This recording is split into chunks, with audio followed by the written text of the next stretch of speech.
Selamat sejahtera kepada Dr. Roshani binti Hamid dan rakan-rakan yang sekali. Kita ialah daripada kumpulan Q. Tajuk kami ialah pemanasan global.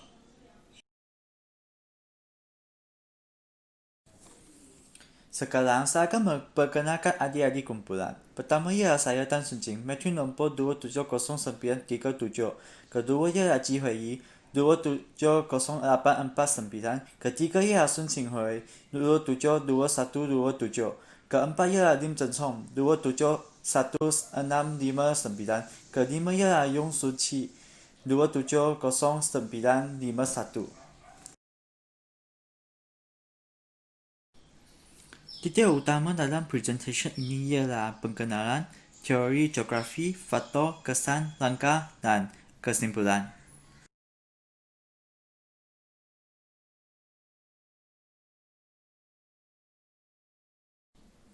Mula-mulanya, saya akan menentangkan pengenalan pemanasan global. Pemanasan global adalah sesuatu fenomena yang berkaitan dengan alam sekitar. Ia disebabkan oleh kesan rumah hijau yang terlalu lama dan terkumpul berterusan. Seterusnya menyebabkan kejadian ketidakseimbangan tenaga antara penyerapan dan pelepasan sistem atmosfera bumi. Akhirnya, suhu global meningkat. Faktor utama yang menyebabkan pemanasan global ialah pembakaran bahan bakar dan penebangan hutan. Pemanasan global akan membawa banyak kesan seperti pencairan geser dan tanah beku, kenaikan paras laut, kemunasan keseimbangan ekosistem semula jadi. Pemanasan global telah menjadi salah satu perkara yang mestilah diperhatikan untuk menyelesaikan. Nama saya Sun Chun Hui dengan matrik nombor 272127. Hari ini saya akan bentangkan tentang pemanasan global yang berkait dengan teori geografi.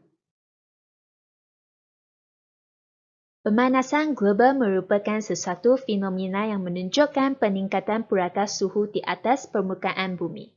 Pemanasan global dianggap sebagai faktor yang menyebabkan perubahan sistem terhadap ekosistem di bumi ini. Sekarang, saya akan bentangkan pemanasan global yang berkait dengan teori geografi antara beberapa poin, iaitu sumber tenaga matahari, kesan rumah hijau, penipisan lapisan ozon, letusan gunung berapi, kebakaran hutan secara semula jadi, dan kemarau. Matahari merupakan sumber tenaga yang utama untuk semua kehidupan di bumi ini. Melalui lapisan atmosfera bumi, matahari akan memancarkan radiasi dalam bentuk gelombang pendek. Sebahagian gelombang akan diserap oleh gas rumah hijau semasa radiasi ini memantul kembali ke angkasa dalam bentuk gelombang panjang. Gas rumah hijau yang menyerap sebahagian gelombang adalah seperti karbon dioksida, metana, nitrous oxide, hydrofluorokarbon, dan sulfur tetrafluorida. Hal ini akan mengakibatkan gelombang itu terperangkap di dalam atmosfera bumi kita. Ini akan menyebabkan pemanasan global berlaku. Kesan rumah hijau adalah sistem yang penting dalam bumi ini. Jika kesan rumah hijau tidak berlaku, suhu dalam bumi ini akan dalam keadaan bawah titik beku. Kesan rumah hijau akan membawa kesan yang buruk apabila kesan rumah hijau berlebihan berbanding dengan dalam keadaan normal sistem. Gas-gas seperti karbon monoksida, karbon dioksida, klorofluorokarbon, dan bahan-bahan pencemar yang lain akan menyebabkan pemanasan global berlaku.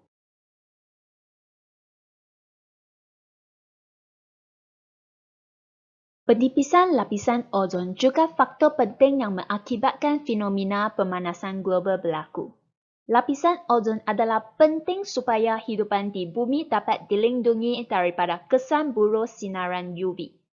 Jika sinaran UV tidak ditapis oleh lapisan ozon, maka akan menyebabkan banyak kesan yang akan terjadi.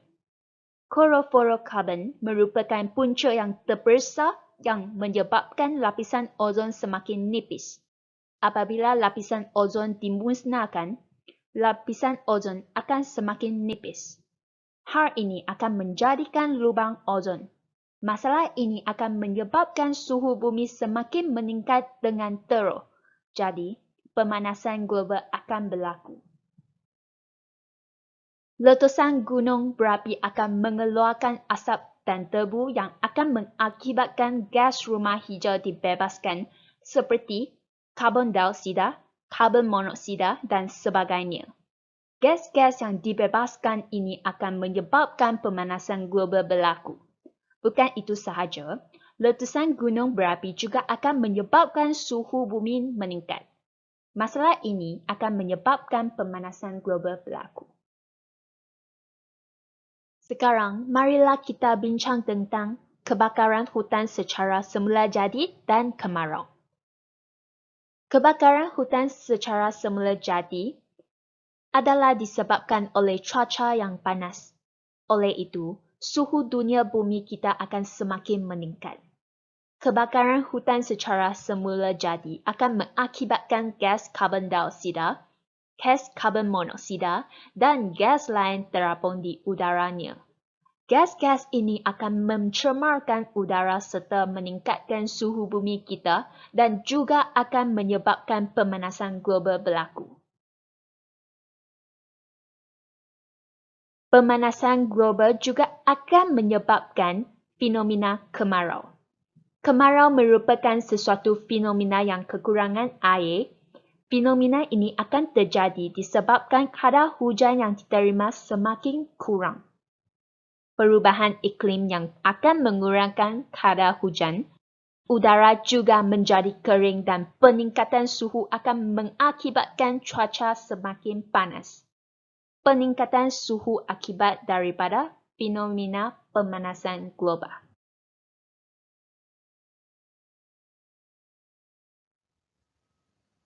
Nama saya Gi Hui dan nombor baterai saya ialah 270849.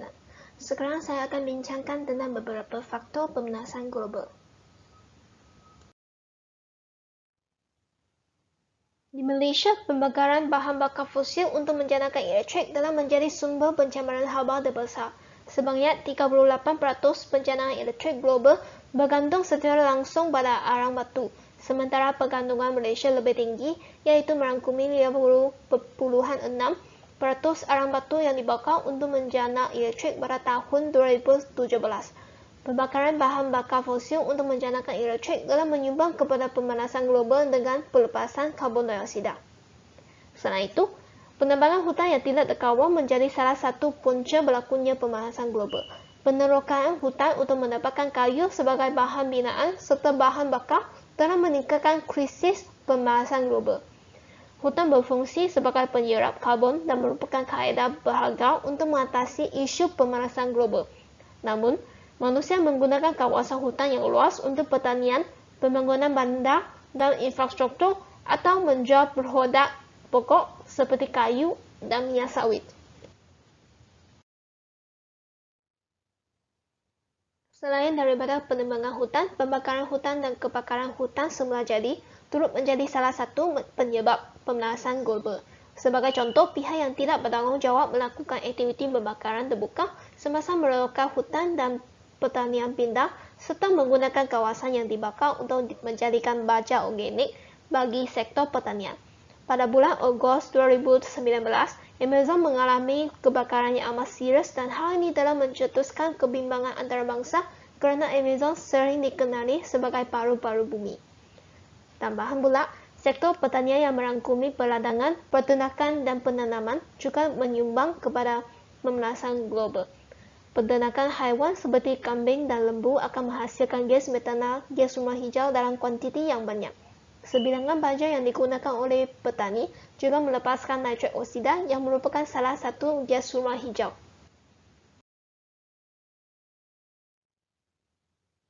Seterusnya, sektor pengangkutan yang merangkumi kereta, trek, kapal terbang, kereta api, kapal dan sebagainya adalah salah satu penyebab pemanasan global kerana menghasilkan gas-gas yang bahaya terhadap alam sekitar dan manusia. Pelepasan hidrofluorokarbon berpunca dari penggunaan berhawa tinggi bergerak dan pengangkutan sejuk dan akan mencemarkan udara. Selain itu, Sektor perindustrian yang pesat membangun turut menjadi punca pemanasan global berlaku. Kilang melepaskan gas rumah hijau semasa menghasilkan barang dari bahan mentah.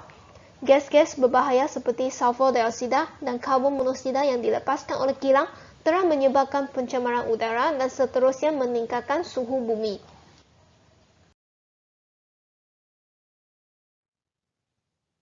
Sektor kediaman dan komersial yang merangkumi semua rumah dan perniagaan komersial turut menjadi punca pemanasan global. Pembakaran bahan bakar fosil untuk keperluan pemanasan dan memasak menghasilkan gas rumah hijau yang banyak. Sisa organik yang dihantar ke tempat pembuangan sampah akan menghasilkan metana, manakala loji rawatan air sisa akan menghasilkan metana dan nitrat oksida. Dan akhirnya, hidrofluorokarbon akan dihasilkan semasa sistem penyemaran udara dapat diunjukkan digunakan.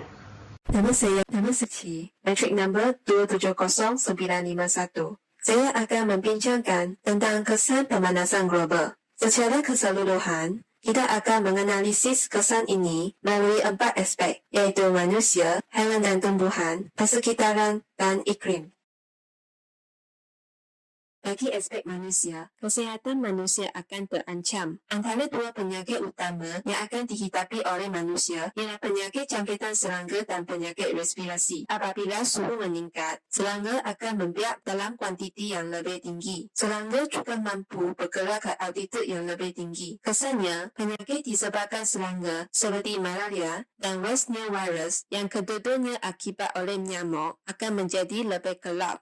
Suhu yang meningkat juga mempengaruhi manusia yang sedang menghadapi jenis penyakit sakit jantung dan asma. Suhu yang panas menyebabkan sistem kardiovaskular pesakit sakit jantung akan bekerja lebih berat. Suhu panas juga memencut pergerakan ozon. Hal ini seterusnya, pepalu pesakit asma akan lebih mudah radang apabila terdedah dalam ketepuan ozon yang tinggi. Aspek haiwan dan tumbuhan pula, pemanasan global menyebabkan ketibaan haiwan migrasi menjadi lebih awal dan kepupusan spesies haiwan dan tumbuhan. Peningkatan suhu menyebabkan ketibaan awal musim bunga. Maka, masa haiwan migrasi seperti burung tuwu akan tiba di tempat tersebut menjadi lebih awal. Selain itu, hibernasi haiwan seperti lebah turut menjadi pendek. Antara contoh spesies haiwan yang mengalami kepupusan disebabkan oleh pemanasan global ialah beruang Antartika. Kekurangan bekalan makanan menyebabkan penyimpanan lemak beruang Antartika sebelum ketibaan musim kehilangan ais menjadi lebih susah. Seterusnya, mempengaruhi kelahiran waris turut menjadi kurang. Manakala, bagi contoh tumbuhan ialah orkid laba-laba tempatan British. Orkid tersebut tidak sempat melengkapi proses pembungaan sebelum ketibaan lebah betina. Aspek persekitaran pula, terdapat 3 kawasan yang akan mengalami perubahan disebabkan oleh pemanasan global, iaitu hutan, laut dan kawasan Antartika dan Arktik. Bagi kawasan hutan, jenis hutan konifer mungkin akan mengalami kepupusan, iaitu penyahutanan. Hal ini disebabkan sokongan tanah pokok hutan tersebut, permafrost, telah cair disebabkan oleh suhu tinggi ini. Bagi kawasan laut pula, panas laut akan meningkat disebabkan oleh pencairan ais. Hal ini seterusnya menyebabkan sesetengah pulau mengalami risiko penenggelaman pulau. Bagi kawasan Antartika pula, akan berlaku hakisan tanah ais dan glasier di gunung. Manakala kawasan Arktik telah berlaku kemunculan tumbuh-tumbuhan hijau yang dapat mengubah ekosistem kawasan Arktik. Aspek yang terakhir ialah aspek iklim. Pemanasan global juga turut mengubah iklim yang sedia ada menjadi iklim yang lebih drastik, seperti gelombang haba, kemarau dan El Nino. Gelombang haba akan berlaku disebabkan oleh peningkatan suhu. Hal ini seterusnya akan mengubah suhu sesuatu tempat menjadi drastik, seperti yang berlaku di Netherlands pada musim panas tahun 2003. Suhu yang terlampau tinggi juga boleh menyebabkan keadaan kemarau. Kesannya, produktiviti hasil tanaman negara tersebut akan berkurang. Kebakarannya juga akan berlaku. El Nino akan berlaku disebabkan oleh peningkatan suhu meningkatkan proses penyejatan yang seterusnya membawa pembentukan hujan di kawasan tempat yang lain. Keadaan ini menyebabkan kawasan lembap menjadi lebih lembap, manakala kawasan kering menjadi lebih kering. Nama saya Lim Zeng Chong. Metrik nombor saya adalah 271659. Saya akan menentang tentang langkah mengatasi pemanasan global. Langkah pertama adalah penggunaan sumber yang boleh diperbaharui. Apakah itu sumber yang boleh diperbaharui? Inilah adalah contoh yang sumber-sumber tersebut, iaitu cahaya, ombak, angin, hujan dan sebagainya. Kebanyakan sumber tenaga yang kita guna hari ini adalah sumber yang tidak boleh diperbaharui. Contohnya menjana elektrik menggunakan arang batu di mana memerlukan penggunaan haba yang banyak. Asap-asap yang dikeluarkan semasa menjana elektrik agak beracun dan dapat menipiskan lapisan ozon. Semakin nipis lapisan ozon, semakin tinggi suhu bumi kita. Ini adalah faktor yang paling serius dekat ini. Namun, menggunakan sumber yang boleh diperbaharui dapat mengatasi pemanasan global secara drastik dan mencemarkan alam sekitar. Langkah kedua yang dapat mengatasi pemanasan global adalah pembangunan yang lestari. Pembangunan lestari merupakan pembangunan atau kemajuan global pada masa yang sama memelihara dan memelihara alam sekitar. Presis kata Mutiara, mencegah lebih baik daripada merawat. Kita harus sentiasa mencegah berlakunya pemanasan global tetapi bukan merawat apabila suhu global sentiasa meningkat. Sebagai contoh, pembangunan di negara-negara yang maju hendaklah menggunakan bahan pembangunan yang semula jadi atau memperuntukkan kawasan menanam pokok dan pertanian bandar. Pembangunan telah menghapuskan hutan atau kawasan hijau yang luas dan hal ini akan membawa kesan oksigen menjadi semakin kurang dan karbon dioksida semakin banyak. Karbon dioksida adalah satu gas yang menghasilkan haba yang tinggi. Hanya demikian, suhu global akan meningkat apabila bilangan gas karbon dioksida selalu meningkat secara drastik. Langkah-langkah yang dianggap remeh ini adalah penting apabila semua pembangunan di negara global ini mewujudkan untuk mengurangkan kesan pemanasan global dan memelihara alam sekitar yang kita tinggal hari ini. Langkah ketiga adalah menanam pokok yang lebih banyak. Pokok adalah penting kepada sesiapa di global ini termasuk haiwan, manusia dan alam sekitar. Pokok menjalankan fotosintesis dengan menyerap karbon dioksida dan mengeluarkan oksigen. Oksigen adalah keperluan bagi setiap individu untuk hidup, maka pokok adalah penting kepada kita. Justeru, apabila sesuatu pembangunan harus dilaksanakan dengan memerlukan penghapusan hutan dan pembelakan, langkah-langkah alternatif harus dilaksanakan sebagai contoh menanam balik pohon-pohon di kawasan lain untuk menghentikan sumber lama yang dimusnahkan.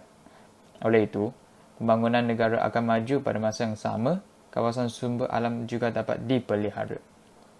Individu-individu yang tinggal di kawasan bandar boleh menanam pohon-pohon kecil ada bunga di kawasan halaman rumah mereka untuk memelihara alam sekitar.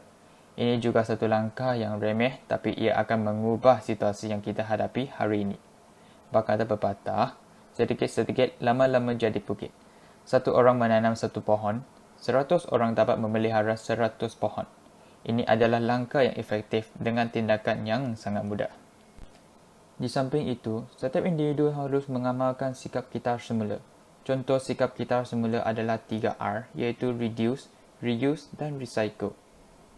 Terdapat beberapa jenama besar antarabangsa telah mengeluarkan produk-produk recycle untuk memelihara alam sekitar. Sebagai contoh, jenama kasut yang popular Nike telah menganjurkan program reuse a shoe untuk proses kasut-kasut yang tidak diguna oleh individu menjadi sepasang kasut baru yang berfashion.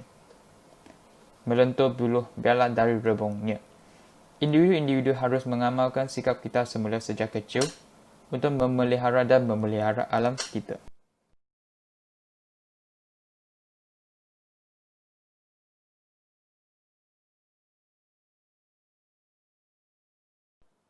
Langkah kelima adalah penggunaan lampu LED dan kurang guna penghawa dingin.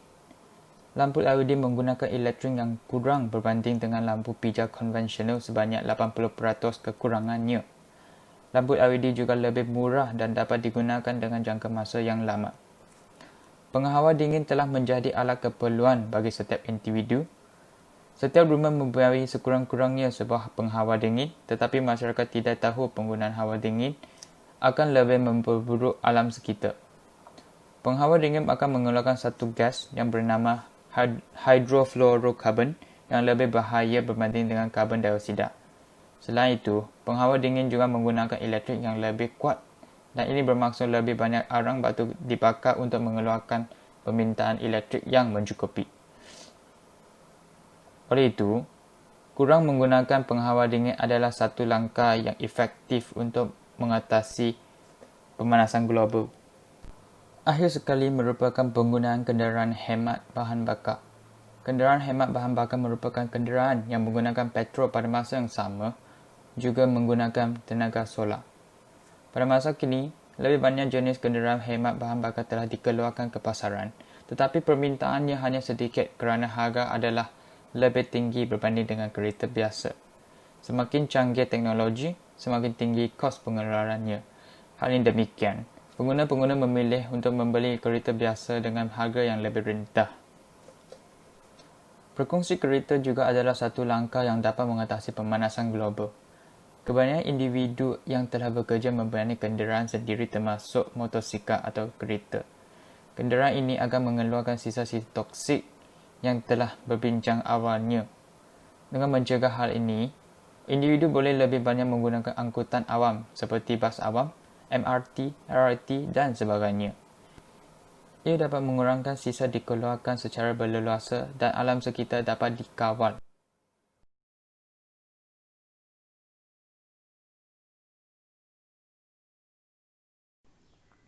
Kesimpulannya, pemanasan global sudah ditentukan sebagai salah satu cabaran yang paling susah untuk golongan masyarakat. Mengikut teori geografi, cahaya matahari yang berwarna ungu tidak dapat dilepaskan balik keluar disebabkan gas rumah hijau seperti karbon dioksida, akhirnya pemanasan global terjadi. Faktor yang menyebabkan pemanasan global ialah pembakaran bahan bakar fosil, penebangan hutan yang tidak terkawal, pembakaran hutan, kebakaran hutan semula jadi, kegiatan manusia seperti pertanian, sektor pengangkutan dan sektor perindustrian yang besar. Pemanasan global akan membawa banyak kesan seperti kesihatan manusia terancam, kemudahan ekosistem semula jadi, perubahan situasi hutan dan laut, dan mengakibatkan kepupusan haiwan atau tumbuhan.